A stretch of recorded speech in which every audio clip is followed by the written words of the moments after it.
बिस्मिल्लाहिर्रहमानिर्रहीम। Welcome students, उम्मीद करता हूँ आप सब खैरियत से होंगे। बच्चों, आज हम चैप्टर 20 अल्टरनेटिंग करंट के तमाम एक्सरसाइज शॉर्ट क्वेश्चंस को सॉल्व करेंगे।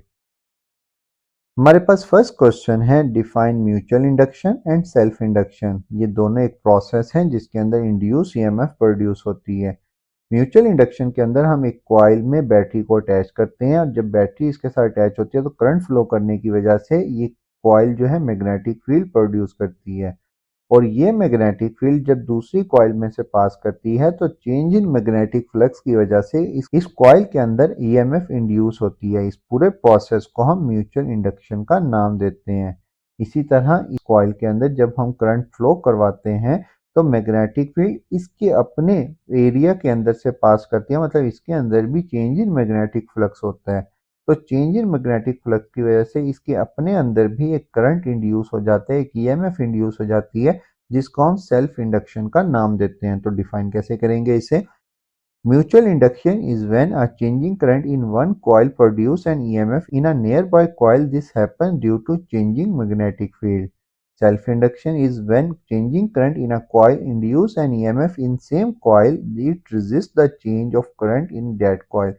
मतलब जो इसमें करंट इंड्यूस होगा वो इसके करंट को, इस कॉइल के करंट को अपोज करेगा according to Lenz's law. Next question है बच्चों हमारे पास, does the SI unit use for mutual inductance and self inductance are same? Explain briefly. आपको कहा जा रहा है जो हमारे पास म्यूचुअल इंडक्टेंस और सेल्फ इंडक्टेंस का जो यूनिट है वो सेम क्यों होता है? अगर आप गौर करें तो बेटा इन दोनों प्रोसेस के अंदर, म्यूचुअल इंडक्शन और सेल्फ इंडक्शन के अंदर जो ईएमएफ इंड्यूस हो रही है वो सेम प्रोसेस से हो रही है, जिसकी वजह से हम इन दोनों के यूनिट जो है वो हेनरी यूज करते हैं। Yes, both have the same SI unit which is henry. This is because EMF is induced due to rate of change of current in both cases. For mutual induction, it is due to another coil, and for self-induction, it is due to the same coil. That's why we use same unit for both cases. Next है बच्चों हमारे पास third question, draw the circuit for half wave rectifier and full wave rectifier. ये हमने topic में भी देखा था। यहाँ पर आप इसकी जगह पर, ट्रांसफार्मर की जगह पर, यहाँ पर सिंपल अल्टरनेटिंग करंट सोर्स भी कनेक्ट कर सकते हैं। हाफ वेव रेक्टिफायर के अंदर हमने एक सिंगल डायोड यूज करना होता है। ये सिंगल डायोड हाफ वेव को रेक्टिफाई करता है, मतलब हाफ वेव को जाने देता है और हाफ वेव को ब्लॉक करता है। और ये हमारे पास फुल वेव ब्रिज रेक्टिफायर, इसमें भी आप यहाँ पर ट्रांसफार्मर की जगह पर अल्टरनेटिंग सोर्स यूज कर सकते हैं और इसमें हमने 4 डायोड्स को एज ए ब्रिज कनेक्ट करना होता है और ये इसकी सर्किट डायग्राम है। नेक्स्ट है बच्चों हमारे पास fourth question, what is the use of single diode for half wave rectification of an alternating current? बच्चों जो हमें हाफ वेव रेक्टिफिकेशन से वेव हासिल होती है वो पल्सिंग वेव होती है और उसको हम पावर सप्लाईज में यूज करते हैं। A single diode in a rectifier allow only one half cycle of AC to pass through and block the other half. Thus, it converts alternating current into a pulsating direct current. This is useful for simple power supply circuits where DC is required. जहाँ पे direct current की इसमें ज़रूरत होती है क्योंकि इसकी frequency change नहीं होती, जस्ट एक हाफ साइकिल जो है वो रिमूव होता है। नेक्स्ट है फिफ्थ क्वेश्चन हमारे पास, difference between graphically half wave and full wave rectification. तो इनपुट वेव हाफ वेव में बेटा हाफ वेव ट्रांसमिट होती है, हाफ वेव ब्लॉक हो जाती है, मतलब हाफ वेव नहीं बनती, तो बेटा आपको कुछ इस तरह की आउटपुट देखने को मिलेगी। और फुल वेव के अंदर बेटा आपके हमारे पास ये जो नेगेटिव वेव होती है ये हमारे पास पॉजिटिव हो जाती है, मतलब फुल वेव रेक्टिफिकेशन में आपको कुछ इस तरह की आउटपुट देखने को मिलेगी। In half wave rectification, only positive or negative half cycles appear at the output, leaving gaps in between, and full wave rectification both half appear at the output. So there are no gaps. Graphically, half waves show alternate missing waves, while full waves show continuous pulses. और full wave में आपको continuous pulses नजर आएगी, जबकि half wave के अंदर आपको gap नजर आएगा, मतलब इसकी जो दूसरी वेव बनेगी यहाँ पर गैप आएगा और यहाँ से बेटा दूसरी वेव बनेगी, क्योंकि इनकी फ्रीक्वेंसी में कोई डिफरेंस नहीं आता, जिसकी वजह से बेटा हमारे पास गैप आपको नजर आएगा वेव के अंदर। Is the frequency constant of the output of the half wave rectifier and full wave rectifier the same? Explain briefly. Statement में पूछा जा रहा है क्या फ्रीक्वेंसी सेम रहती है या फ्रीक्वेंसी में डिफरेंस आते हैं। जैसे हमने अभी बात की, हाफ वेव की फ्रीक्वेंसी एग्जैक्टली एसी वोल्टेज के एसी वोल्टेज या एसी करंट की फ्रीक्वेंसी के सेम होती है, जबकि फुल वेव रेक्टिफिकेशन की फ्रीक्वेंसी डबल हो जाती है। No the output frequencies are different.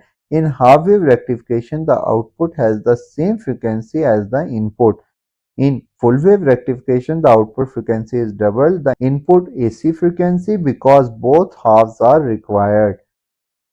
Next है बच्चों हमारे पास 7th question. In half wave rectifier, the half of the signal is blocked after the rectification. Why? आपको कहा जा रहा है स्टेटमेंट के अंदर हाफ वेव रेक्टिफिकेशन में हाफ सिग्नल ब्लॉक हो जाता है, उसकी क्या वजह है। टॉपिक में वो जो हमने समझा था कि हमारे पास ये जो पीएन जंक्शन है जिसको हम डायोड का नाम देते हैं, ये पी टाइप का बना होता है और ये एन टाइप है। जब नेगेटिव हाफ साइकिल आता है तो नेगेटिव के सामने पी टाइप आ जाती है, जिससे डिप्लीशन रीजन इसके दरमियान जो दीवार होती है वो इंक्रीज हो जाती है, जिससे वो करंट को फ्लो करने नहीं देती। और इस कंडीशन को हम कहते हैं रिवर्स बाइस कंडीशन, जिसमें करंट फ्लो नहीं करता। तो हम कहते हैं हाफ साइकिल में करंट फ्लो करेगा, हाफ साइकिल में करंट फ्लो नहीं करेगा। This happens because a diode allow current in only one direction. During the reverse half cycle, the diode blocks the current completely, so only one half of the inputs appears across the output. One half output पे जाएगा और other half output पर नहीं जाएगा, क्योंकि इस half cycle में current flow नहीं होगा। नेक्स्ट है बच्चों आपके पास 8th question, difference between root mean square value and the peak values for a sinusoidal alternating current. आपको पीक वैल्यू और आरएमएस वैल्यू के दरमियान रिलेशन का पूछा जा रहा है। पीक वैल्यू मैक्सिमम वोल्टेज या करंट की जो वैल्यू होती है मैक्सिमम, उसको हम पीक वैल्यू का नाम देते हैं। और आरएमएस वैल्यू जिसे हम रूट मीन स्क्वायर वैल्यू कहते हैं, ये जस्ट इफेक्टिव वैल्यू होती है। The peak value is the maximum value of voltage and current in one cycle of AC, जबकि हमारे पास the RMS value is the effective value that produce the same heating effect as DC in a resistor. The sinusoidal wave VRMS equal होगा peak value divided by square root 2। Next है बच्चों हमारे पास 9th question, what is impedance? How is it related to resistance, reactance and frequency? Also find its SI unit। बच्चों impedance जो है अगर हम इसको सिंपल लाइन में समझें तो बेटा combine effect of all resistance and resistor को हम इम्पीडेंस का नाम देते हैं। इम्पीडेंस हमारे पास टोटल अपोजिशन जो होती है सर्किट के अंदर, टोटल रुकावट जो होती है उसको हम इम्पीडेंस कहते हैं। Impedance is the total opposition offered by a circuit to AC. It combine resistance और रिएक्टेंस एज Z, इसको हम Z से रिप्रेजेंट करते हैं। Z is equal to square root R square plus X square. Reactance depend on frequency, मतलब capacitor और inductor की जो रिएक्टेंस है वो हमारे पास फ्रीक्वेंसी पर डिपेंड करती है। और रेजिस्टर की रेजिस्टेंस हमारे पास R से रिप्रेजेंट की जाती है और इसका जो यूनिट है वही रेजिस्टेंस वाला ओम हम यूज करते हैं, क्योंकि इम्पीडेंस भी हमारे पास टोटल एक किस्म की पूरे सर्किट की कंबाइन रेजिस्टेंस होती है। नेक्स्ट है बच्चों हमारे पास 10th short question, what is the difference between reactance and impedance. Reactance हमारे पास अपोजिशन होती है अल्टरनेटिंग करंट के फ्लो करने पर, जो हमारे पास कैपेसिटर और इंडक्टर शो करता है, जबकि इम्पीडेंस जो है बेटा ये हमारे पास टोटल अपोजिशन होती है। इसमें रिएक्टेंस के साथ साथ रेजिस्टर की रेजिस्टेंस भी ऐड होती है। Reactance is the opposition to flow alternating current due to capacitor or inductor only, while the impedance is the total opposition that include both resistance and reactance together. Reactance depend on frequency, जैसे हमने last question में देखा था, यहाँ पे ये frequency पर depend करती है reactance, but resistance does not. Therefore impedance is more general term and its unit is ohm। Next है बच्चों हमारे पास 11th short question, why does a capacitor block DC but allow AC to pass through. Capacitor जो है बेटा ऐसी जगह पर यूज होता है जहां पर वोल्टेज कम ज्यादा हो रहा हो, ताकि वो चार्ज होकर बार बार डिस्चार्ज होता रहे और वोल्टेज को स्मूथ लाइन में प्रोवाइड करता रहे। डीसी का करंट वैल्यू जो है वोल्टेज वैल्यू वो कम ज्यादा नहीं होती। अगर आप डीसी सर्किट में कैपेसिटर को अटैच करते हैं तो बेटा वो एक दफ़ा में चार्ज होकर डिस्चार्ज नहीं होगा, तो करंट फ्लो नहीं करेगा सर्किट के अंदर। A capacitor block DC because once it's become fully charged, no further current flow through it. In the case of AC, the voltage is continuously changes direction, so the capacitor keep charging and discharging. This process allow alternating current to pass through, but not direct current, क्योंकि direct current का voltage कम ज़्यादा नहीं होता तो capacitor को discharge होने का मौका ही नहीं मिलेगा। नेक्स्ट क्वेश्चन है बच्चों हमारे पास, how does the reactance of capacitor change with an increase in frequency.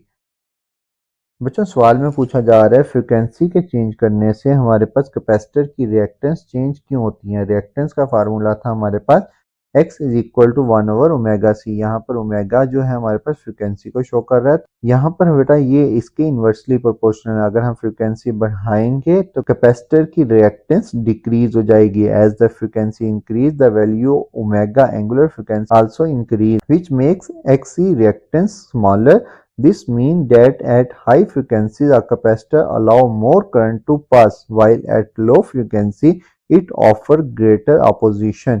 और बेटा ये काम जो है अगर फ्रीक्वेंसी हाई होगी तो कैपेसिटर की रिएक्टेंस लो होगी, लेकिन अगर फ्रीक्वेंसी हाई होगी तो इंडक्टर की रिएक्टेंस ज़्यादा हो जाएगी। तो मतलब जब भी हम एसी सर्किट को अरेंज करते हैं, एसी सर्किट को बनाते हैं तो हम अल्टरनेटिंग करंट के साथ साथ रजिस्टर के साथ साथ कैपेसिटर और इंडक्टर जरूर अटैच करते हैं।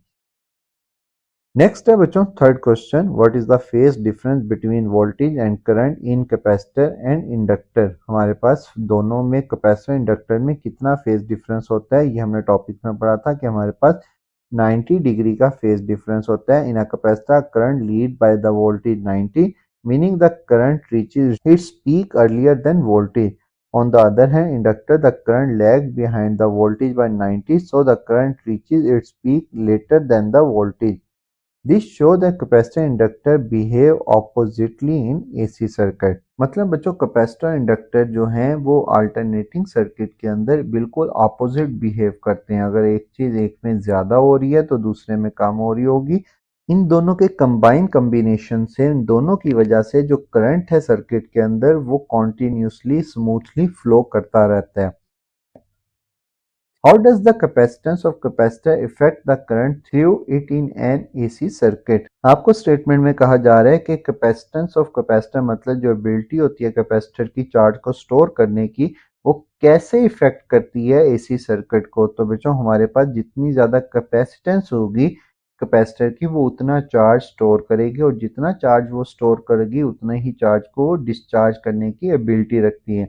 अगर कैपेसिटेंस कम होगी तो बच्चों हमारे पास जैसे पंखे का कैपेसिटर खराब हो जाता है तो वो चार्ज को इतना स्टोर नहीं कर पाता, जिसकी वजह से उसकी स्पीड स्लो हो जाती है। तो जितनी कैपेसिटेंस ज्यादा होगी उतना ज्यादा वो स्मूथली फ्लो करेगा। The capacitance directly control how much current flow in a circuit. A large capacitance reduces the capacitive reactance, allowing more current to pass. A smaller capacitance increase the reactance, मतलब resistance को वो बढ़ा देगा, resisting the current flow. Thus, higher capacitance mean greater current in AC circuit.